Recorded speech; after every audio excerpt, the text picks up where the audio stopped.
ఓం నమ శివాయ. నమో కాళభైరవాయ నమ. నమో రాజమాతాంగీదేవి నమ.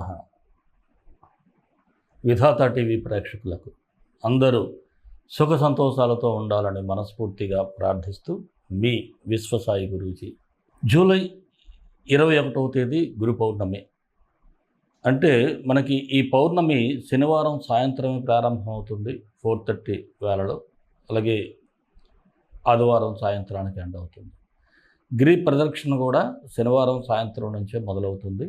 అలాగే ఎంతో విశిష్టమైనటువంటి ఈ ఆషాఢ పౌర్ణమి అంటే వ్యాస పౌర్ణమి అంటారు, గురు పౌర్ణమి అంటారు. మనం మన గురువులని ఆరాధించే రోజు, మన గురువుల్ని ఒక్కసారి స్మరించుకునే రోజు, మన గురువుల్ని అందరూ కూడా ఎంతో ఆప్యాయతతో పలకరించేటువంటి రోజు. ప్రతి ఒక్కరూ తమ తమ గురువుల్ని మీరు ఒక్కసారి పలకరించండి, వారందరి యొక్క ఆశీస్సులైతే తీసుకోండి. అలాగే మన పీఠం నుంచి కూడా గురు పౌర్ణమి నాడు ఎవరికైనా సరే నన్ను గురువుగా భావించే వారికి నా ఆశీస్సులు ఉంటాయి. ముందుగానే మీకు శుభాశీస్సులు తెలియజేస్తున్నాను.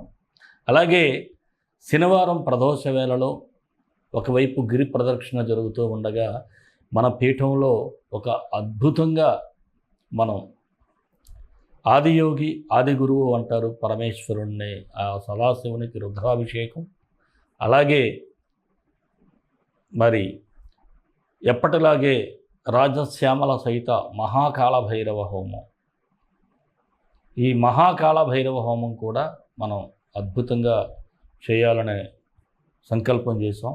ఇందులో చక్కగా మీ సమస్యలను పరిష్కరించుకోవటానికి అద్భుతమైనటువంటి మంచి సువర్ణావకాశం. పరోక్షంగా మీరందరూ కూడా పాల్గొనవచ్చు. పరోక్షంగా మీ గోత్రనామాలు కింద స్క్రోల్ అవుతున్నటువంటి నెంబర్కి వాట్సాప్ ద్వారా మీరు రిజిస్టర్ చేసుకున్నట్లయితే వివరాలు అయితే మీకు తెలియజేయబడతాయి. మీరందరూ కూడా పాల్గొని ఆ స్వామివారి అమ్మవారి ఆశీస్సులు అందుకొని అలాగే మన ఆది గురువు యొక్క కృపా కటాక్షాలన్నీ మీరు పొందాలని మనస్ఫూర్తిగా కోరుకుంటున్నాను. తప్పకుండా ఏ సమస్య ఉన్నా సరే ఈ హోమ కార్యక్రమంలో పాల్గొనే ప్రయత్నం అయితే చేయండి. అలాగే అన్నప్రసాద సేవ కూడా మనం చేస్తూ ఉంటాము. మీరిచ్చేటువంటి హోమానికి కావచ్చు, ఈ సేవా కార్యక్రమానికి, అన్నదానానికి. మీకు తెలుసు మన పీఠానికి అనుసంధానంగా ప్రస్తుతం 9 మంది పిల్లలైతే వచ్చి ఉన్నారు. వారికి ఇప్పుడు మనం సంపూర్ణంగా చూస్తున్నాం. మీరు ఇచ్చిన దాంట్లో అన్నప్రసాద సేవే కాదు, ఇతర అవసరాలను కూడా మొన్నైతే కొద్దిపాటి బుక్స్ కూడా కొని ఇవ్వటం జరిగింది. మీ అందరి సంకల్పంతో చాలా మంచి పనులు చేద్దాం. అందులో ముఖ్యమైనటువంటి ఒక అందరికీ ఆనందించేటువంటి మరొక విషయాన్ని మీకు తెలియజేస్తున్నాను. ఏమిటంటే మనం అష్టభైరవ సహిత స్వర్ణాకర్షణ మహాకాళభైరవ మందిరాన్ని నిర్మించాలనేటువంటి సంకల్పం ఆ భైరవుడు నాకు అందించటం జరిగింది. నాకు ఆ సంకల్పాన్ని కలిగించాడు. అలాగే ఈ పీఠం దగ్గరలోనే మనం ఈ మందిర నిర్మాణాన్ని కూడా ఏర్పాటు చేసుకుందాం. ఈ మందిర నిర్మాణంలో ప్రతి ఒక్కరూ భాగస్వాములు కావాలని నా సంకల్పం, కోరిక. ఎందుకంటే ఇక్కడ అష్టభైరవులని, అష్టమాతృకలను, కాళభైరవుడిని, భైరవీ మాతను, అలాగే స్వర్ణాకర్షణ కాళభైరవుడిని కూడా ఇక్కడ మనం ఏర్పాటు చేసుకొని వారిని కొలుచుకునేటువంటి ప్రయత్నాలు మనం చేస్తూ ఉంటాము. అందుకు ప్రతి ఒక్కరూ కూడా మీకు తోచినది ఈ మందిరం కోసం చేయటానికి ఏది చేసినా సరే, ఇంటింటికో పుష్పం ఈశ్వరుడికో మాల అన్నారు కదా, మీ యొక్క ప్రయత్నాన్ని చేయండి. అలాగే మందిరం కోసం కూడా ఎవరైతే చేయాలి అనుకుంటారో వారందరికీ కూడా మీరు ఈ వాట్సాప్ నెంబర్కి ఒక మెసేజ్ పెట్టినట్లయితే ఈ మందిరానికి సంబంధించినటువంటి వివరాలు తెలియజేయబడతాయి. దానికి మీ సహకారాన్ని ఏ చిన్నపాటైనా సరే పర్వాలేదు, మీరందరూ సహకరిస్తే అన్ని పనులు జరుగుతాయి. అలాగే విగ్రహాలు తయారు చేయాలి, చాలా పనులు ఉన్నాయి. అది ఎందుకంటే మనం చేసే దానం భగవంతుడికి తెలియాలటండి. ఆ భగవంతుడికి తెలిసినట్లయితే ఆయన ఆశీస్సులు, మన కష్టాలు తొలుగుతాయి, మన సంకల్పాలన్నీ నెరవేరుతాయి. బిడ్డలందరూ అద్భుతంగా ఉంటారు. మన రాశిఫలాల వీడియోలన్నీ మీకు నచ్చుతాయని నేను భావిస్తాను. నచ్చితే ఒక లైక్ ఇవ్వండి. అలాగే మన వీడియోలన్నీ మీ మిత్రులకి, బంధువులకి షేర్ చేయండి. ఎవరైనా మన ఛానల్ సబ్స్క్రైబ్ చేయకపోతే సబ్స్క్రైబ్ చేయండి. అలాగే నేను భైరవ శక్తి ఛానల్లో ఈ శివతత్వాన్ని గురించి చెప్తున్నాను. ఆ భైరవ శక్తి ఛానల్ కూడా సబ్స్క్రైబ్ చేసుకొని వినండి. అందులో అనేకమైన రెమెడీస్ కూడా చెప్పబోతున్నాను. మరి రాశిఫలాల్లోకి వెళ్ళిపోదాం. కుంభరాశి జూలై 16 నుంచి 31 వరకు కుంభరాశి వారికి ఎలా ఉండబోతుందో ఒకసారి పరిశీలన చేద్దాం. మీలోని ఆలోచనలు ఆచరణలో పెట్టాలనేటువంటి తపన ఎక్కువగా కనిపిస్తుంది. అందుకు తగ్గ ఎఫర్ట్స్ కూడా మీరు పెడతారు. ఎక్కువగా శ్రమ చేస్తారండి కుంభరాశి వారు. ఏదో ఒక ఇన్నోవేటివ్గా ఉండాలి, లేదంటే నేను ఏదో కష్టపడాలటువంటి ఆలోచన అయితే ఉంటుంది. కాకపోతే బద్ధకం అనేది వెంటాడకుండా మీరు చూసుకోవాలి. అలాగే ఎన్ని అడ్డంకులు ఉన్నప్పటికీ కూడా కాస్త వాటన్నిటినీ కూడా అధిగమించడం, ముందుకు వెళ్ళటం జరుగుతుంది. అలాగే ఆర్థికంగా కూడా కాస్త అటు ఇటుగా ఉన్నా సరే కాస్త మెల్లగా పుంజుకోవటం కూడా జరుగుతుంది. ముఖ్యంగా చెప్పాలి అంటే ఎంత ఆధ్యాత్మికంగా మీరు ఉంటే ఆధ్యాత్మిక సాధన ద్వారా మానసిక ఒత్తిడిని జయిస్తారు. మానసిక ఒత్తిడిని జయించడం వలన పనుల్లో ఎఫర్ట్స్ పెట్టడం జరుగుతుంది. పనుల్లో కాన్సన్ట్రేట్ చేసి ఆ పనులు ముందుకు తీసుకెళ్తారు. మెంటల్ స్ట్రెస్ ఉంటే మాత్రం మీరు తీసుకెళ్ళలేరు. అలాగే మీకు సమాజంలో గౌరవ మర్యాదలు ఉంటాయి, బాగుంటాయి. సన్మాన సత్కారాలు కూడా అందుకునేవారు కొంతమంది ఉంటారు. గృహ నిర్మాణ ప్రయత్నాలు ఎవరికైనా ఆగిపోతే కాస్త ముందుకు వెళ్ళటం కూడా జరుగుతూ ఉంది. అలాగే స్థిరాస్తులు కొనుగోలు చేయాలి అనుకునే వారికి కొద్దిగా ఇబ్బందులు కనిపిస్తున్నాయి. అందువలన మీరు డాక్యుమెంట్స్ అవి జాగ్రత్తగా సరి చూసుకుంటే బాగుంటుంది.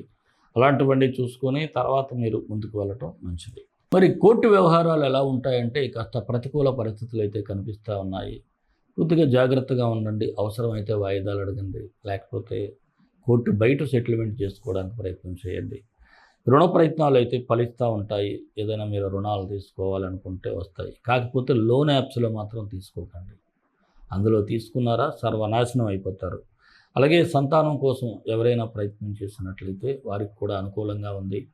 దైవానుగ్రహం మీ మీద ఉండటానికి, ముఖ్యంగా సంతానం కోసం కూడా రేపు అద్భుతమైనటువంటి కార్యక్రమం గురు పౌర్ణమి నాడు. అలాంటి వారు కూడా మీరు ఇందులో పరోక్షంగా మనం చేసే కార్యక్రమంలో పాల్గొనవచ్చు. మీకు ఈ ప్రసాదం విభూతి పెట్టుకున్న వారికి అలాంటి దోషాలు ఏమైనా ఉంటే తొలగిపోతూ ఉంటాయి. అలాగే మంచి గైనకాలజిస్టులకు కూడా చూపించుకోండి. ఇక విదేశీ ప్రయత్నాలు చేసేవారికి కూడా అనుకూలంగా ఉంది. నిరుద్యోగుల గురించి అయితే మీరు ఎప్పటి నుంచో ఎదురు చూస్తున్నటువంటి శుభవార్తలు రానే వస్తాయి. రాజకీయ రంగం వారికి అయితే జాగ్రత్తగా ఉండాలి. ఎవరిని నమ్మి మాట ఇవ్వటం, అలాగే ఇలాంటి అంటే ఎవరికైనా మాట ఇచ్చేయటం, అది నెరవేర్చలేకపోవటం, ఇక మీ తెర వెనక మీపై చాలా కుట్ర రాజకీయాలు కూడా జరుగుతూ ఉంటాయి. ఉద్యోగస్తులకైతే సాధారణంగానే ఉంది. మీరు చేస్తున్న పని ఇష్టపడి చేస్తే చాలా మంచిది. ఎందుకంటే కష్టపడి చేయటం వలన ఒత్తిడి పెరగటం, అనారోగ్యం తప్ప చేసేదేం లేదు. వ్యాపారస్తులకైతే లాభాలు కనిపిస్తూ ఉన్నాయి. ఉన్నత స్థాయికి తీసుకెళ్ళటానికి కూడా బాగా ఎఫర్ట్స్ పెట్టేటువంటి పరిస్థితులు ఉన్నాయి. షేర్ మార్కెట్ అయితే ఎక్కువగా లాంగ్ టర్మ్ ఇన్వెస్ట్మెంట్సే చాలా మంచిది. ఇక కళారంగంలో ఉన్నవారికి అంటే మీడియా కావచ్చు, లేదు సినిమా రంగం కావచ్చు, టీవీ రంగంలో వారికి అయితే అవకాశాలు కనిపిస్తూ ఉన్నాయి. ఆరోగ్యపరంగా ఈ రాశి వారు చాలా కేర్ఫుల్గా ఉండాలి. ఏదైనా దీర్ఘకాలిక వ్యాధులతో బాధపడేవారు అయితే ఇంకా జాగ్రత్తగా ఉండాలి. సమయానికి మందులు వేసుకోవటం, మంచి ఆహారం తీసుకోవటం చేయాలి. విద్యార్థులకైతే పరీక్షల పట్ల మీకున్న భయాన్ని వదులుకుంటే తప్పకుండా విజయాలు వస్తాయి. ఎందుకంటే ఈ ఎగ్జామినేషన్ ఫోబియా అనేది అంత మంచిదైతే కాదు. అలాగే ఈ రాశి వారికి గ్రహ సంచారం గురించి చూసినట్లయితే రవి బుధ గ్రహాలు అనుకూలంగా ఉన్నాయి. శుక్రుడు కుజుడు చిన్న ఇబ్బంది అయితే ఇస్తూ ఉన్నాడు. మరి కుంభరాశి వారికి మరిన్ని మంచి ఫలితాల కోసం విశ్వగురు సక్సెస్ మంత్రాలు పఠించండి, విజయాలు సాధించండి.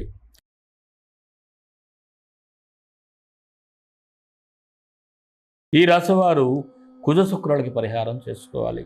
కుజుడికి కుజగాయత్రి ఓం వీరధ్వజాయ విద్మహే విఘ్నహస్తాయ ధీమహి తన్నో భూమ ప్రచోదయాత్. ఓం వీరధ్వజాయ విద్మహే విఘ్నహస్తాయ ధీమహి తన్నో సౌమ్య ప్రచోదయాత్. అలాగే శుక్రుడికి ఓం వస్త్రం దేహి శుక్రాయ స్వాహ, ఓం వస్త్రం దేహి శుక్రాయ స్వాహ. ఈ రాశివారు మీరు ఇంకా మంచి జరగాలి అంటే నేను చెప్పాను, మన హోమంలో పాల్గొనండి. అలాగే ఈ డిస్క్రిప్షన్లో ఇవ్వటం జరుగుతూ ఉంది ఈ మంత్రాలు రెండు కూడా. ఈ మంత్రాలు ప్రతినిత్యం ఉదయం సాయంత్రం 18 సార్లు చదువుకోవటం, గోవులకు ఆహారం పెట్టండి, మంచి జరుగుతూ ఉంది. అలాగే మన ఇష్టదైవం కాలభైరవుడు, కాలభైరవ గాయత్రి ఈ మంత్రాన్ని ప్రతినిత్యం పఠించి ఎన్నో అమోఘమైనటువంటి ఫలితాలు పొందినటువంటి ఎంతోమంది భక్తులను నేను చూశాను. వారు చెప్తూ ఉంటే చాలా ఆనందంగా ఉంటుంది. భైరవారాధనలో ఉన్నటువంటి గొప్పతనం అదేనండి. ముందుగా భయాలన్నీ కూడా పోతాయి. మనలో ఒక రకమైనటువంటి ఒక ఆరా బయలుదేరి ఒక అద్భుతమైనటువంటి తేజస్సుతో మనం పనులన్నీ చకచక చేసుకుంటూ వెళ్ళిపోతాం. మరి మన ఇష్టదైవం కాళభైరవుడు, కాళభైరవ గాయత్రి. కాళకాళాయ విద్మహే కాళాతీతాయ ధీమహి తన్నో కాళభైరవ ప్రచోదయాత్. సర్వే జనా సుఖినో భవంతు, లోక సమస్త సుఖినో భవంతు. దేశం కోసం, ధర్మం కోసం, భారతీయ సంస్కృతి విలువల కోసం పాటుపడదాం. స్వస్తి.